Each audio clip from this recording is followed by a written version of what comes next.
네, 진정한 행복으로 초대하시는 하나님이라는 주제로 여러분과 하나님의 말씀 나누도록 하겠습니다. 아마 여러분 모두 마음속으로 행복해지기를 바라실 것입니다. 아마 이 땅에 살아가는 수많은 사람들이 진정한 행복을 마음에 원하고 바라고 소망하지만 실제로 행복을 누리며 사는 사람들은 그리 많지 않습니다. 왜냐하면 무엇이 행복에 이르는 길인지 세상 사람들은 잘 모르기 때문입니다.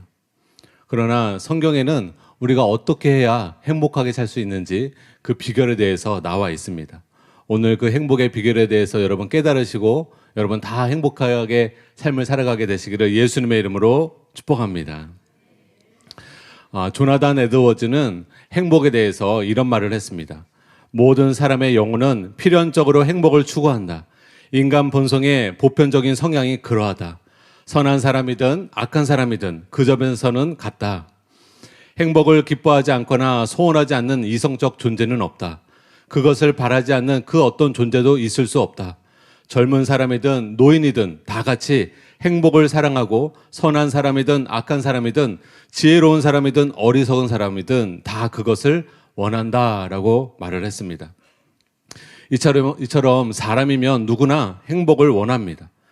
행복하고 싶어서 돈을 추구하는 사람도 있고, 행복하고 싶어서 성공을 추구하고, 지식을 추구하고, 쾌락을 추구하고 있습니다. 자신만의 행복을 찾아 많은 사람들이 헤매이고 있습니다. 그런데 그것은 다 신기루일 뿐입니다. 왜냐하면 단순히 자신의 꿈이 이루어진다고 행복하게 되지 않기 때문에 그렇습니다. 이에 대해 클라우디오 플레이존 모사님은 이런 말씀하셨어요. 행복에 대한 환상에서 벗어나십시오. 자신의 꿈이 이루어진다고 행복해질 것이라는 생각은 환상에 불과합니다. 라고 말했습니다. 많은 사람들이 행복하게 될 것이라고 믿는 몇 가지 길이 있습니다. 그들은 저마다 만일 자신들이 원하는 것을 달성할 수만 있다면 행복해질 거라는 헛된 꿈을 품고 살아갑니다. 그러나 그들은 자신이 결코 잡을 수 없는 무지개를 잡으려고 하고 있다는 것을 전혀 모르고 있습니다. 예수님을 믿지 않는 어떤 철학자가 자신이 살아온 삶을 일일이 계산해 보았다고 합니다. 몇십 년은 자는 데 썼고 몇 년은 먹는 데 썼으며 이런저런 일들을 위해 얼마나 시간들을 썼는지 계산한 다음에 그는 이런 말을 했다고 합니다. 내 생애 중에 행복했던 시간은 단 일주일 뿐이었습니다. 여러분, 일평생 살면서 딱 일주일만 행복했다고 고백을 한 거예요. 참으로 슬프고 안타까운 일입니다. 그런데 안타깝게도 세상의 대부분의 사람들이 이렇게 불행하게 인생을 살아가고 있습니다. 그러나 거듭난 참된 신앙인은 그의 마음에 진정한 행복이 있습니다. 왜 우리가 거듭나야 하는가? 거듭나야 천국에 들어가기 때문에 반드시 여러분 거듭나셔야 돼요. 그런데 거듭남은 천국으로 인도할 뿐만이 아니라 거듭난 신자는 성령 안에서 의와 평강과 희락, 진정한 행복이 그 사람 마음 안에 주어집니다. 그래서 오늘 여러분이 거듭나지 않은 분이 있다면 꼭 진짜 회개하고 예수님을 내 마음의 임금과 구주로 영접하셔서 거듭나게 되시기를 예수님의 이름으로 축복합니다. 실제로 미국의 심리학자가 오랜 기간 동안에 연구 조사한 결과 하나님을 믿고 신실한 신앙생활을 하는 사람이 종교가 없는 사람보다 6배나 더 행복하다는 통계를 발표한 적이 있습니다. 저는 6배보다는 10배는 더 될 것 같아요.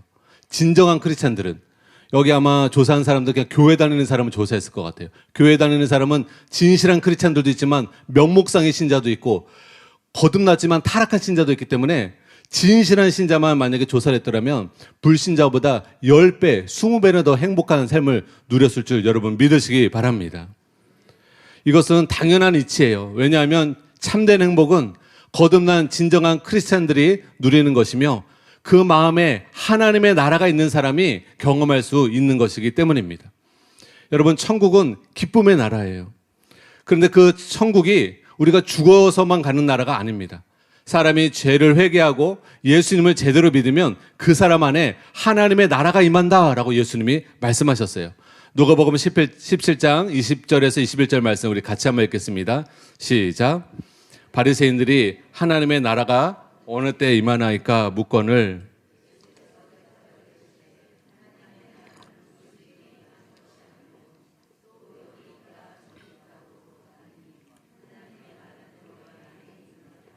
아멘. 하나님의 나라는 물론 진실한 신자가 죽으면 하나님 나라에 들어가지만 그 전에 우리가 이 땅에서 우리의 죄를 회개하고 예수님을 임금과 구주로 제대로 영접했을 때, 믿었을 때 하나님의 나라가 성령으로 말미암아 여러분 마음 안에 임합니다. 여러분 이것을 믿으시기 바랍니다. 그래서 여러분 하나님의 나라가 그 마음 안에 임한 사람은 진정한 크리스찬이고, 진정한 크리스찬은 심령 천국을 경험하게 되는 것이에요. 마음의 천국을 경험하는 것이에요. 천국에 가서만 천국을 경험하는 것이 아니라 여러분이 하나님의 임재 가운데 그 은혜를 경험할 때 이 땅에서도 하나님 나라의 천국의 그 평강과 기쁨을 누릴 수 있습니다. 신명기 33장 29절 말씀 우리 같이 한번 읽겠습니다. 시작. 이스라엘이여 너는 행복한 사람이로다. 너를 돕는 방패시오 내 영광의 카르시로다. 내 대적이 내게 복종하리니 그들 높은 것을 밟으리로다. 이처럼 참된 회개와 참된 믿음으로 거듭난 진실한 크리스찬들이 구원의 즐거움을 경험하게 됩니다. 구원의 기쁨을 경험하게 됩니다. 102세대는 김영석 교수님이 그런 이야기를 하시더라고요. 102세를 사셨는데 인터뷰하시는 분이 100세를 넘게 사시면서 가장 행복했던 적이 언제세요? 라고 물으시더라고요. 근데 그분이 그런 얘기를 하시더라고요. 광복되는 날. 광복절날. 이 나라가 일제 식민지에서 벗어나는 해방을 얻은 그날을, 그 기쁨을 잊을 수 없다. 그 희열을, 그 즐거움을 수많은 사람들이 나와서 그 자유를 만끽하며 대한독립 만세를 불렀을 때 그 즐거움을 말로 표현할 수 없다. 인생에서 가장 큰 즐거움을 누렸을 때이다 라고 말씀하셨어요. 근데 여러분 구원의 즐거움은요 이와 같은 거예요. 마귀의 속박 가운데 살다가, 죄의 속박 가운데 살다가, 어둠의 속박 가운데 살다가 회개하고 예수님을 믿음으로 말미암아 예수님이 죄에서, 마귀에서 우리를 자유케 해주시고 해방케 된 것입니다. 그것이 구원입니다. 여러분 마귀로부터 자유케 되시기를 예수님의 이름으로 축복합니다.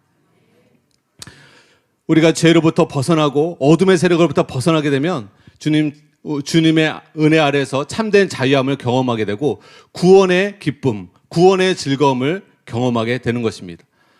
저도 교회를 한 1년 동안은 그냥 다녔어요. 그냥 다니다가 예수님을 정말 회개하고 예수님을 만나니까 와, 세상에서 경험해보지 못한 기쁨과 즐거움이 있는 거예요.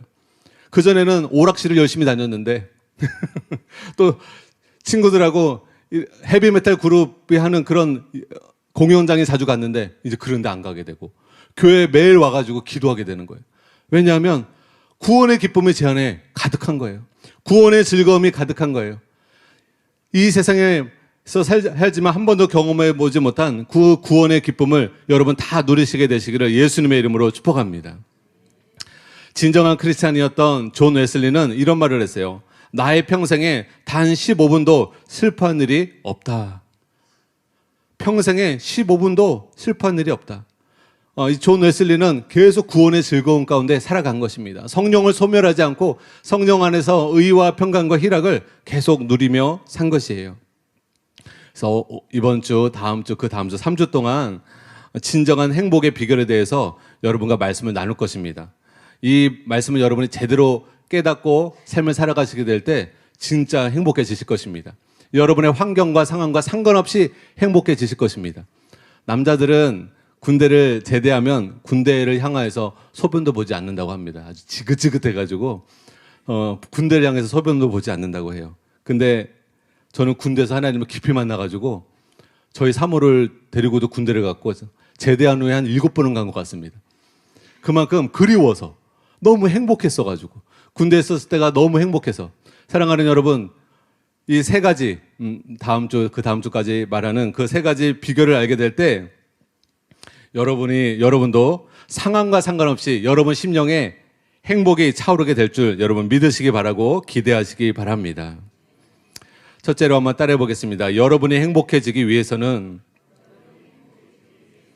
반드시 습관적인 죄의 문제를 해결해야 합니다.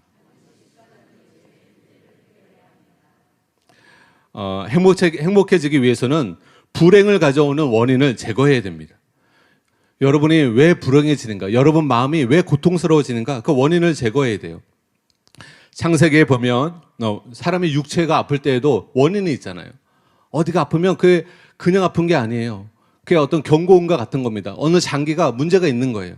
그런 것처럼 마음이 고통이 자꾸 오는 사람, 내가 몸에 병도 없는데 마음의 고통이 계속 찾아오는 사람은 그 원인이 있습니다. 창세기에 보면 아담과 하와는 에덴 동산에 살았습니다. 에덴 동산이라는 뜻은 기쁨과 즐거움이라는 뜻이에요. 이것은 하나님이 인간에 대해서 어떤 계획과 마음을 가지고 계신지 보여줍니다. 아니, 이 세상은 왜 이렇게 고통스러운가? 하나님은 왜 이렇게 인생을 고통스럽게 살게 하시는가? 어떤 사람은 오해하는 사람이 있어요. 인간을 처음 만들었을 때 하나님은 에덴 동산에 만들어 놓으셨고, 에덴 동산은 기쁨과 즐거움을 만끽할 수 있는 곳이에요. 고통이 없었던 곳이에요. 부족함이 없었던 곳입니다. 하나님이 아담과 하와를 원래 인간이 살 수 있는 그곳은 그런 행복이 넘치는 곳이었습니다. 에덴 동산에는 아담과 하와에 필요한 모든 것이 갖춰져 있었습니다. 하나님이 완벽하게 만들어 놓으신 인류 역사상 최고의 유토피아였고 최고의 파라다이스와 같은 에덴 동산에서 아담과 하와는 행복하게 살았습니다. 그런데 그렇게 행복을 누렸던 아담과 하와에게 불행이 찾아왔어요. 고통이 찾아왔어요. 왜 그렇습니까? 무엇 때문에 불행이 찾아온 것일까요? 바로 아담과 하와가 선악과를 따먹고 범죄했기 때문입니다. 즉 죄의 결과로 기쁨의 동산인 에덴 동산에서 쫓겨나게 되고 더불어 삶이 고통과 불행의 삶이 시작되었습니다. 그것이 창세기 3장 16절에서 17절에 나오는데요. 우리 같이 한번 읽겠습니다. 시작. 또 여자에게 이르시되 내가 내게 임신하는 고통을 크게 더하리니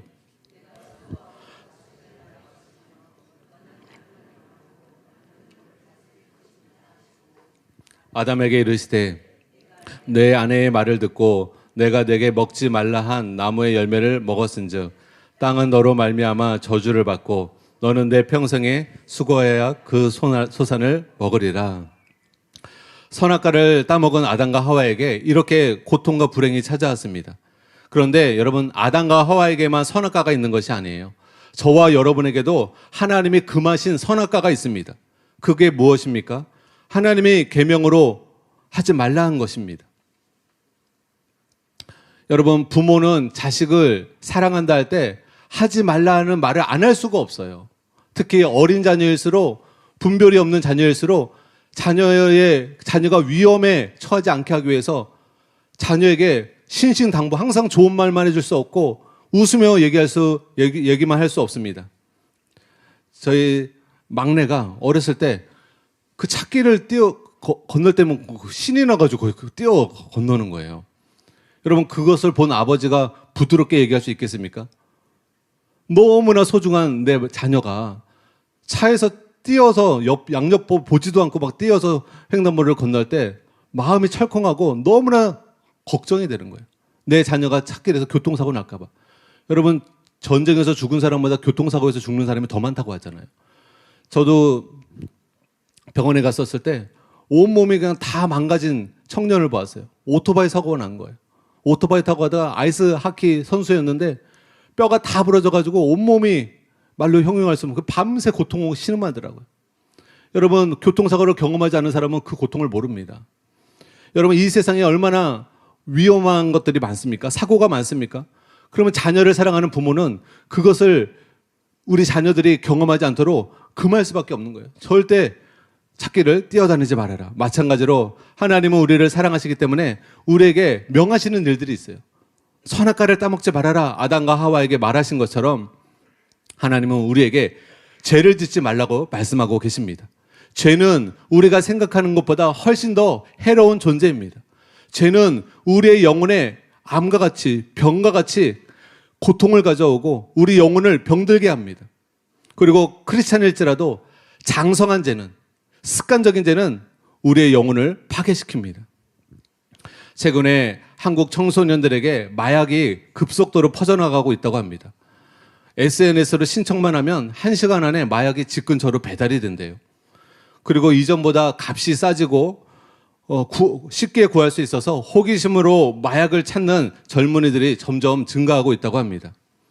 그런데 마약 중독자들이 이구동성으로 하는 말이 있습니다. 그게 뭐냐면 마약은 먹은 후에는 도파민이 과다 분비로 인해서 잠시 큰 쾌락을 경험할 수는 있지만 그것은 잠시일 뿐 마약에 중독되면 참을 수 없는 고통이 뒤따른다고 합니다. 금단 현상이 너무 심해서 마약 중에 최고의 마약은 펜타닐이라고 하는데 펜타닐과 같은 마약은 온몸이 부서지는 것 같은 고통을 겪는다고 합니다. 매일 구토를 해서 청년임에도 불구하고 벌써 여러 개의 치아가 상하고 어금니 4개를 잃어버린 그런 청년이 인터뷰를 하는 것을 보았습니다. 유명한 래퍼였는데 마약 중독자가 된 후에 마약이 지옥 같은 고통을 자기에게 안겨주다 주었다고 탄식을 했습니다. 사랑하는 여러분, 마약 먹는 것도 죄지만 모든 죄가요 사람의 영혼에 고통을 안겨다 줍니다. 모든 죄가 정신적으로도 고통을 주고 육신적으로도 고통을 줍니다. 이런 면에서 사람이 행복하려면 마음의 고통을 주고 영혼의 고통을 주는 죄에서 떠나는 삶을 살아야 합니다. 그리고 하나님 명령, 하나님 말씀 따라 살아야 합니다. 신명기 10장 13절 말씀에 우리 같이 한번 읽도록 하겠습니다. 시작. 오늘 내 행복을 위하여 명령과 규례를 지킬 것이 아니냐.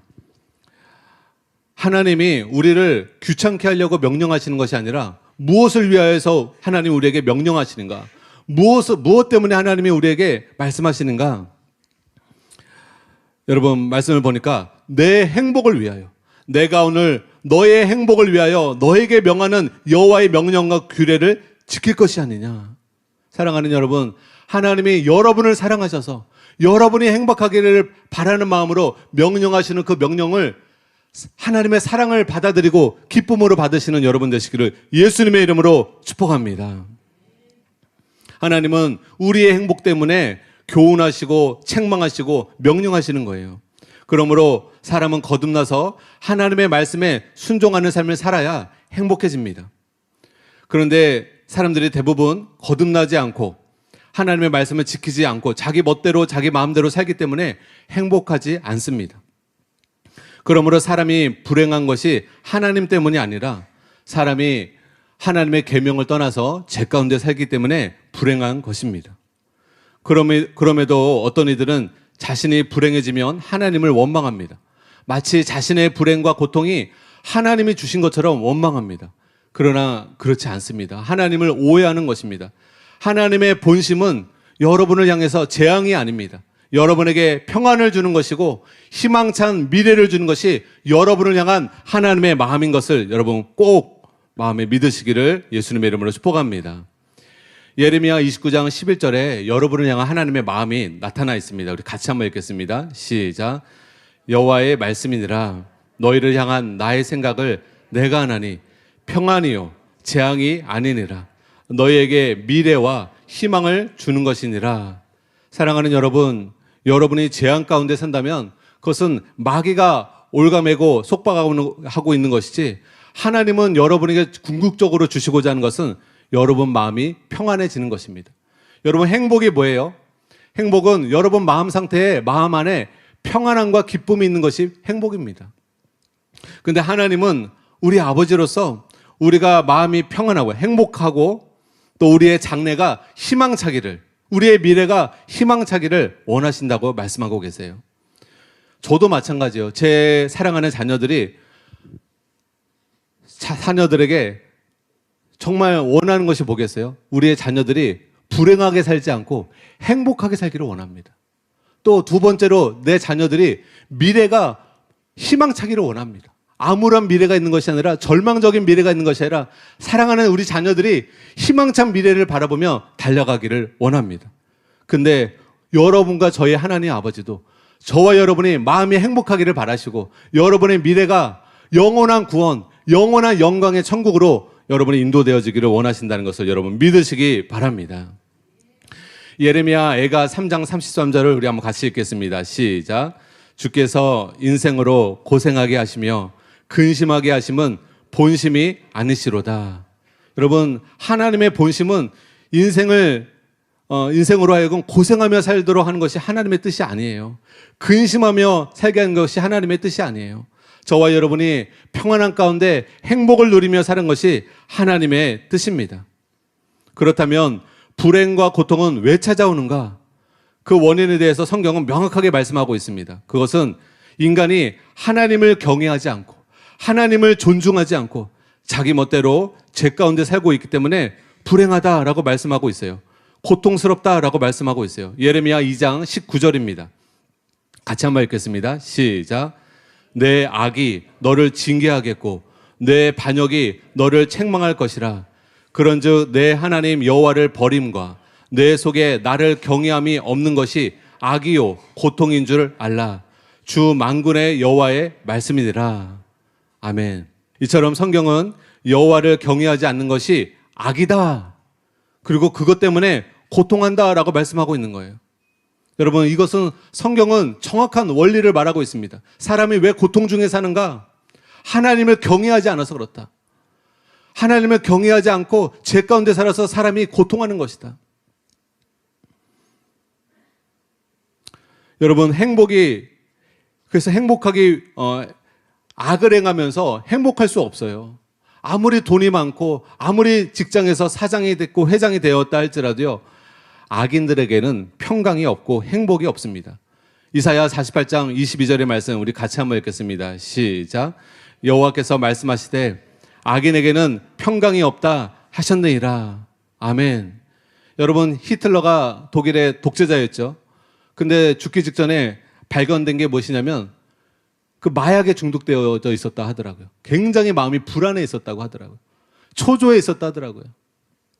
여러분, 독재자들이요, 모든 것을 다 갖고 있으면서도 그 독재자에서 쫓겨날까봐 항상 불안하고 초조하고, 죄 가운데 사는 사람은 평강이 없습니다. 김정은 마음 안에도 여러분 평강이 없습니다. 평강은, 진정한 평강과 기쁨은 진실한 크리스찬들에게만 있는 줄 여러분 믿으시기 바랍니다. 하나님의 명령 따라 살지 않는 자는 그 누구도 마음에 평강이 없다는 말을 여러분 진실로 믿으시기 바랍니다. 반대로 하나님의 명령 따라, 하나님의 인도 따라 살아가는 사람은 마음에 평강이 있습니다. 이사야 48장 17절 18절 말씀 우리 같이 한번 읽겠습니다. 시작. 너희의 구속자시오 이스라엘의 거룩하신 이신 이르시되 나는 내게 유익하도록 가르치고 너를 마땅히 행할 길로 인도하시는 내 하나님 여호와라. 내가 나의 명령에 주의하였더라면 내 평강이 강과 같았겠고 내 공의가 바다 물결 같았을 것이며. 이처럼 하나님은 우리를 유익하도록 가르치고 우리를 유익하도록 우리를 인도하시는 분이세요. 말씀으로 인도하시는 분이세요. 우리가 행복하도록 말씀으로 인도하시는 분이세요. 성령으로 인도하시는 분이세요. 근데 우리가 그 명령을, 하나님 말씀을 주의 깊게 듣지 않는 거예요. 하나님 말씀을 귀담아 듣지 않는 거예요. 여호와의 목소리를 청종하지 않으므로 행복을 누리지 못하는 거예요. 여러분, 여호와의 목소리를 청종하고 그 말씀 따라 여러분이 하나님 앞에서 진실하게 순종하며 살아가면 반드시 여러분 마음에 강 같은 평강이 임할 줄 믿으시기 바랍니다. 강 같은 기쁨이 임할 줄 믿으시기 바랍니다. 하나님의 명령에 순종하는 삶이 어떤 삶이에요? 의로운 삶이고 거룩한 삶이에요.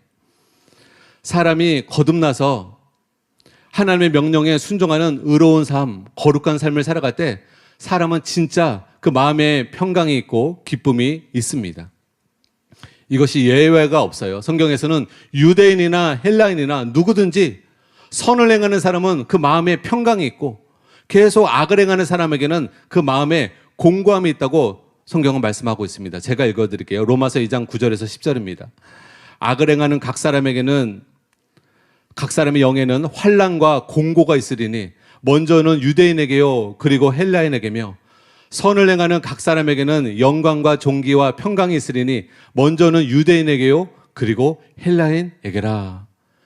여러분 중에 혹시 마음에 항상 공고함이 있고 고통이 있다면 여러분이 아직 죄 가운데 살고 있다는 증거입니다.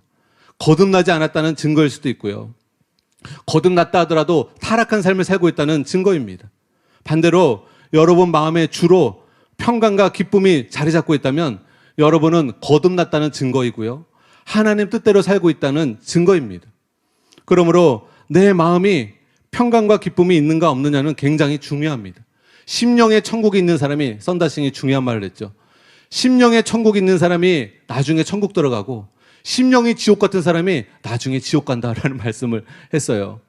여러분, 내가 주님과 동행하면요, 내가 주님과 동행하고 주님의 말씀 따라 살아가면요, 여러분 마음에 성령님이 의와 평강과 기쁨을 반드시 넣어주십니다. 그래서 심령의 천국을 누립니다. 여러분 다 심령의 천국을 누리게 되시기를 예수님의 이름으로 축복합니다. 인간은 여러분 하나님의 형상 따라 창조되었기 때문에 돼지처럼 먹을 게 많다고 무조건 만족할 수가 없어요. 하나님의 형상 따라 지었기 때문에 하나님처럼 거룩해져야 행복해집니다. 하나님처럼 온전해져야, 하나님처럼 사랑을 추구해야 사람은 행복해집니다. 이기적으로 살면 행복해질 것 같죠? 안 그렇습니다. 이기적으로 빼앗고 탐욕적으로 살면 사람은 하나님의 형상 따라 지어졌기 때문에, 하나님은 거룩하신 하나님이시요 하나님은 사랑이시라 말씀하셨기 때문에 하나님의 형상 따라 살아야만 사람은 만족감을 누리는 거예요. 여러분, 새는 하늘을 날며 살도록 지음을 받았기 때문에 하늘을 날며 살아야 행복하지, 새가 물고기가 부러워서 물속에 들어오는 순간 그 새는 불행이 시작입니다. 또 물고기도 마찬가지예요. 하나님이 물속에서 헤엄치며 살도록 창조하셨기 때문에 물고기는 물속에서 헤엄치며 살 때가 가장 자유하고 행복합니다. 근데 새가 부럽다고 물속을 나오면 그때부터 행복 끝, 불행 시작인 것입니다. 여러분 마찬가지예요. 우리도 여러분 하나님의 형상 따라 지었기 때문에 육체의 본능대로 살면 행복 끝, 불행 시작입니다. 육체의 소욕대로 살면 행복 끝, 불행 시작입니다. 그러나 여러분이 성령 충만함을 받고 성령의 인도 따라 하나님처럼 거룩한 삶을 살고 하나님처럼 용서와 사랑의 삶을 살면 여러분은 불행 끝, 행복 시작인 삶을 살게 될 줄 여러분 믿으시기 바랍니다. 그래서 성경에서는 계속적으로 내가 거룩하니 너희도 거룩할지어다 이런 말씀이 굉장히 많아요. 왜 그렇습니까? 그래야 인간은 행복해집니다. 거룩한 만큼 행복해져요. 얼마큼은 내가 행복해질 수 있는가? 거룩한 만큼 행복해집니다. 온전해진 만큼 행복해집니다. 주님을 닮은 만큼 행복해집니다. 하나님이 누리는 행복은 하나님이 거룩한 만큼 행복을 누리시는 것처럼 우리도 우리가 거룩한 삶을 살는 만큼만 행복을 누릴 수 있습니다. 레위기 11장 45절에 이런 말씀이 있습니다. 우리 같이 한번 읽겠습니다. 시작. 나는 너희의 하나님이 되려고 내가 거룩하니 너희도 거룩할지어다. 베드로전서 1장 16절입니다. 시작. 기록되었을 때 내가 거룩하니 너희도 거룩할지어다 하셨느니라. 예수님께서 이런 말씀하셨어요. 마태복음 5장 48절에 그러므로 하늘에 계신 너희 아버지의 온전하신 같이 너희도 온전하라. 여러분, 이것이 우리를 힘들게 하려고 명령하시는 것이 아니라 우리가 거룩해진 만큼, 우리가 온전해진 만큼 하나님이 누리시는 평강과 하늘의 기쁨을 누릴 수 있습니다. 그래서 여러분, 회개하고 성령 충만 받고 성령의 인도 따라 여러분 거룩한 삶을 살아가고 용서와 사랑의 삶을 살아가게 될 때 여러분이 하나님이 누리시는 그 평강과 그 기쁨을 여러분의 삶 속에서 계속 누리게 되실 것입니다. 19세기의 가장 뛰어난 신학자 찰스 하지는 행복에 대해서 이런 말씀을 했습니다. 기쁨은 거룩과 불과 분리의 짝 혹은 그것의 결과다라고 말을 했습니다. 다시 말하면 기쁨과 거룩은 함께 간다는 것이에요. 진정한 기쁨과 행복은 거룩과 분리할 수 없다는 거예요. 존 라일 감독은 이런 말을 했습니다. 가장 거룩한 사람이 가장 행복한 사람이다. 아까 말씀드렸죠. 우리는 거룩해진 만큼 행복합니다. 반대로 죄 가운데 살아가는 만큼 불행해집니다. 죄가 나를 주장하는 만큼 그만큼 여러분은 불행해집니다. 그러나 여러분이 은혜가 여러분을 주장해서 그 은혜를 힘입어 죄에서 벗어나 의 가운데 살아가는 만큼 여러분은 행복해집니다. 물론 이제 다음 주에 또 행복한 비결이 있어요. 근데 오늘도 이 비결도 굉장히 중요한 비결입니다. 그래서 사람은 동물처럼 먹을 것이 많다고 또 본능이 충족된다고 행복하지 않습니다. 하나님의 형상 따라 지었고 사람에게는 동물에게는 없는 무엇이 있어요? 양심이 있어요. 동물에게는요 양심이 없어요. 여러분 물고기 잡아먹든 다른 동물 유약한 제가 동물의 왕국을 좋아하는데 이 이름이 생각 안 나네요. 맹수가 사슴을 공격하는데 사슴이 배를 한 입 뜯어 먹어가지고 배로 창자가 다 나온 거예요. 그래가지고 사슴이 막 도망가는, 아프다고 막 창자가 다 나고 있는데 막 도망가는. 보는데도 너무 막 기도가 나올 정도로 기도가 나오려고 하더라고요. 너무 안타까워서.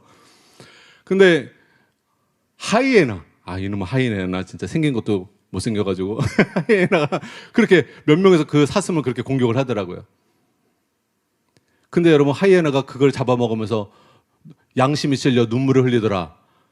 그런 일이 없어요. 동물들은 아무리 잡아먹고 별짓을 다 해도 양심이 찔리는 일이 없어요. 왜? 동물은요, 하나님이 본능으로 살게끔 만들어 놓으신 거예요. 그러나 사람은 하나님의 형상 따라 지었습니다. 여러분에게 다 양심이 있습니다. 양심을 어기면 사람은 고통스럽습니다. 양심을 거부하고 살면 사람은 누가 뭐라 하지 않아도 짜증이 납니다. 누가 뭐라 하지 않아도 불편합니다. 누가 뭐라 하지 않아도 또 괴롭습니다. 그래서 여러분, 양심이 충족돼야 사람은 진정한 행복을 누릴 수 있는 것입니다. 그래서 하나님 말씀 따라 살아야 하지만 그 말씀 따라 살기 위해서 우리를 도우시는 성령님을 힘입어서 우리가 말씀 따라 살 때 우리의 양심이 충족되어서 진정한 행복을 누릴 수 있는 것이죠. 감리교 창시자 존 웨슬리는 이런 말을 했습니다. 거룩하지 않은 자가 행복하게 되는 것은 불가능하다. 어떤 영역이든지 죄가 지배하고 있는 한 그곳에 행복이 있을 수 없다. 같이 한번 따라해 보겠습니다. 어떤 영역이 있든지 죄가 지배하고 있는 한 그곳에 행복이 있을 수 없다. 여러분 마음에 죄가 지배하고 있는 한 절대 행복이 있을 수 없습니다. 여러분, 과거의 삶을 여러분 돌이켜보시기 바랍니다. 이런 관점에서 자기의 마음을 살펴보시기 바랍니다. 내가 누구를 진짜 미워하고 살고 있어요. 내 마음에 미움이 가득한 삶을 살고 있어요. 성경에는 용서하라고 말하고 있는데 용서하지 않고 계속 미워하고 증오하고 살고 있어요. 행복이 있습니까? 저는 단연코 말합니다. 그 사람 행복이 없습니다. 하나님은 우리에게 명령하셨어요. 용서하라고. 근데 용서하지 않고 계속 마음에 쓴뿌리를 갖고 원망하고 불평하고 살면 여러분, 그 사람의 마음에 진정한 행복이 있을 수가 없습니다. 알코올 중독자도 마찬가지예요. 술을 잠깐 먹을 때는 좋은 것 같지만 알코올 중독자로 살아가는 사람은 제가 여러 번 만났습니다. 그 사람에게 행복이 없습니다. 행복이 없습니다, 여러분. 매일같이 소주를 사와서 소주 한 병을 다 마시고 2병을 마시고 3병을 마셔도 그 사람 마음 안에 진정한 행복이 없습니다.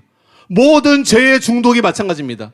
죄가 그 사람을 주장하는 한 그 사람 마음 안에 행복이 있을 수 없습니다. 그럼 누가 행복한가?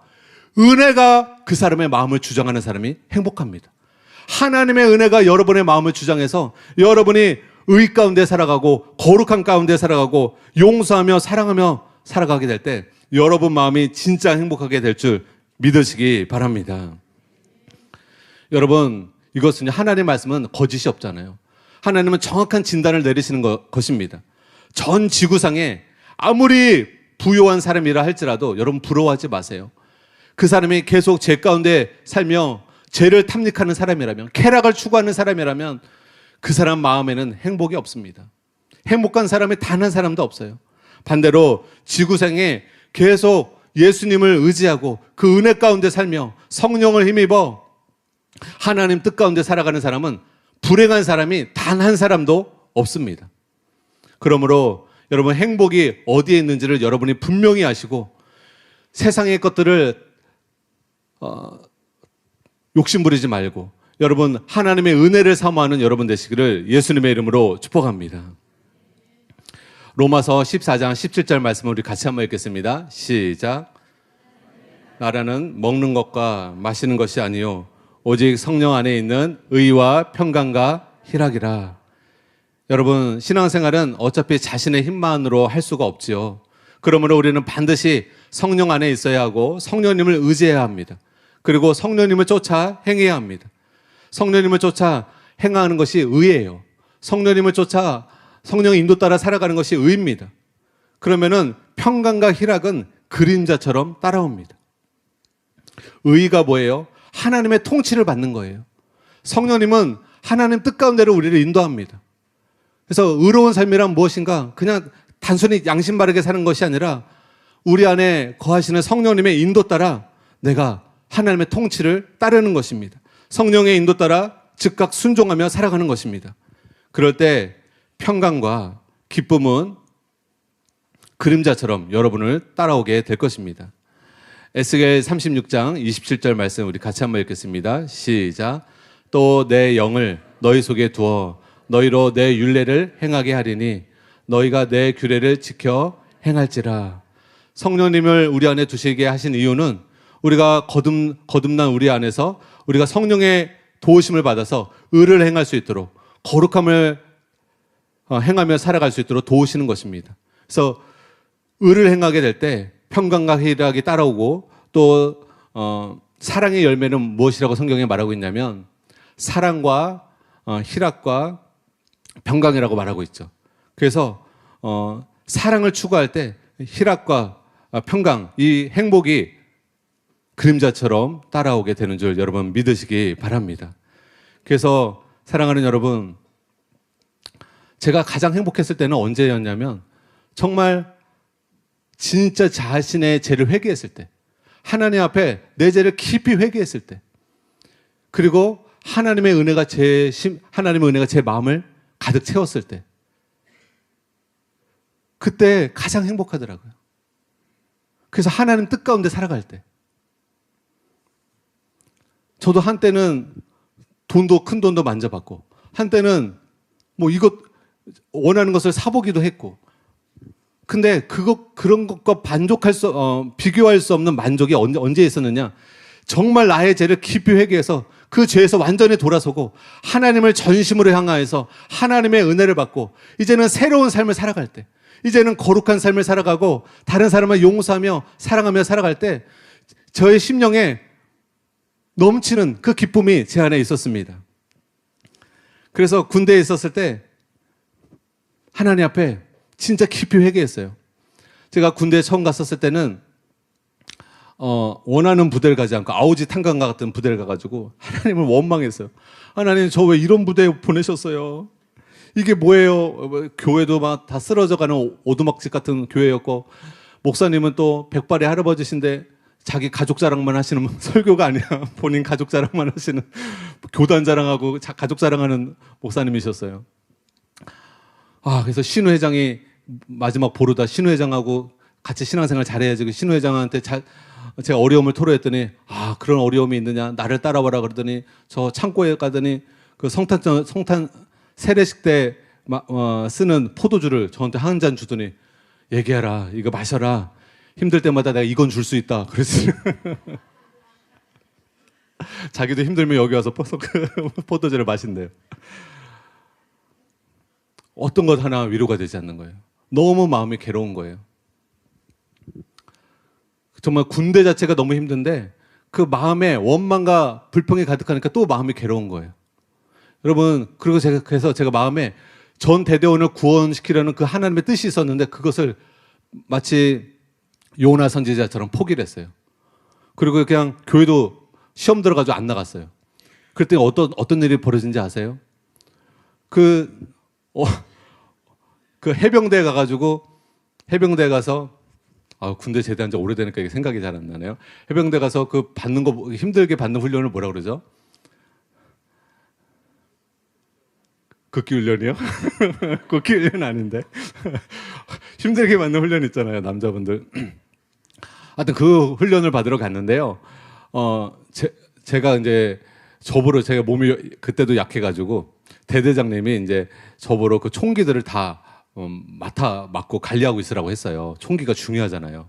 그래서 저는 이제 총기를 맡고 있었는데 그 해병대 친구들이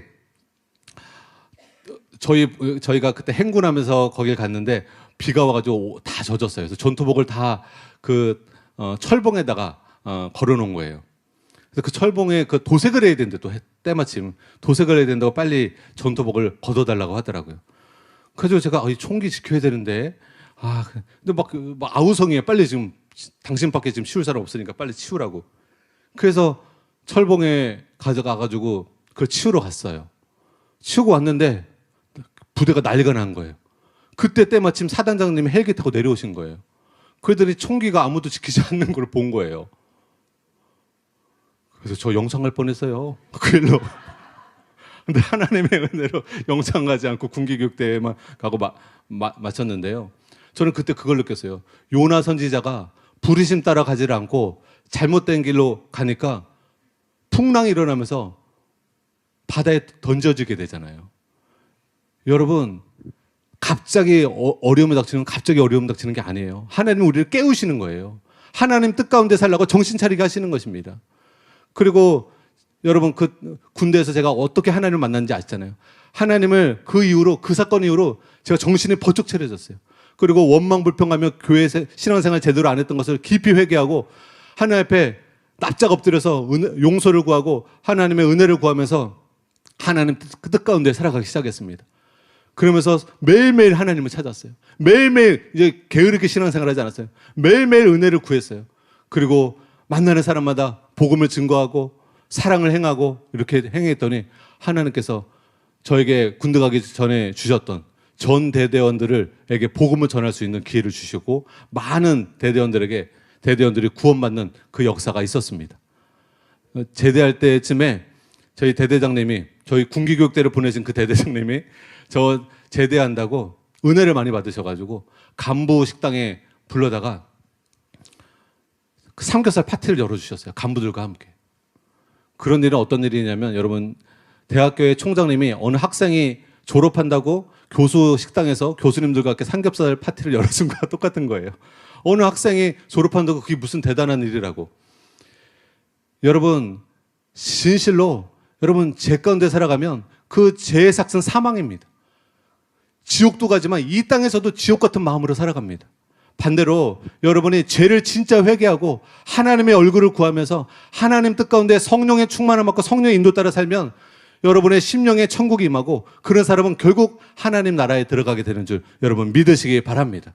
그래서 신앙생활을 여유 부리며 하지 마시고 하나님을 간절히 찾으시고 여러분 아직도 끊지 못한 죄, 그 죄 때문에 내가 불행한 것임을 알고 내가 돈이 없어서 불행한 것이 아니라 승진이 하지 못해서 불행한 것이 아니라 다른 이유 때문에 불행한 것이 아니라 내가 죄에서 돌이키지 못해서 불행한 것임을 알고 은혜가 내 안에 없음으로 인하여 불행한 것임을 알고 이 시간 죄를 회개하고 은혜의 성령을 충만을 받기를 이 시간 간절히 기도하며 나아가도록 하겠습니다. 우리